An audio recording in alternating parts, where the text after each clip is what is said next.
My name is Wanja, your trusted real estate agent.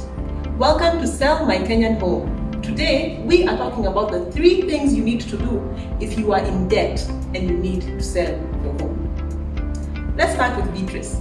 So Beatrice took a huge loan through her husband's job just at the beginning of 2017. He had access to 20 million shillings, so he went ahead, signed the paperwork, and built them a gorgeous house. COVID-19 hit. Unfortunately, Beatrice's husband suffered the consequences of COVID. He lost his job and he had 300,000 shillings to pay every month. Beatrice called us and she was not in a good place. So we advised her as best as we could.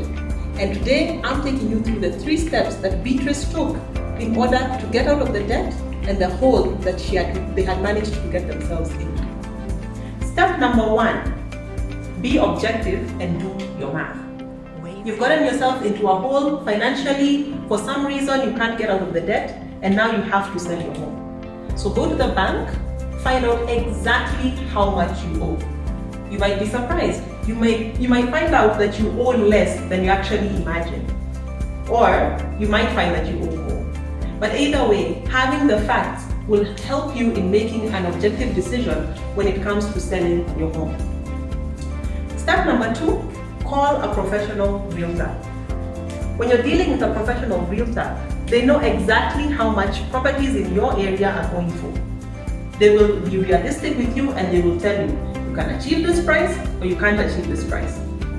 What Beatrice did, she found out that they actually owed 16 million shillings. So when she came to us, we knew that in that area, she could achieve a price of 25 million.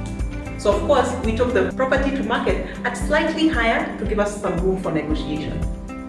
Today, Beatrice is in her own house, debt-free and living a relaxed life.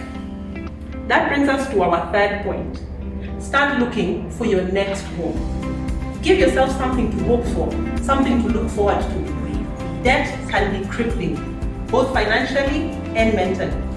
You feel bad about yourself, you feel bad about the financial situation that you're in. But if you have something to look forward to, albeit it might be a smaller house, at least you'll have something to look forward to as your next step. It stops feeling hopeless.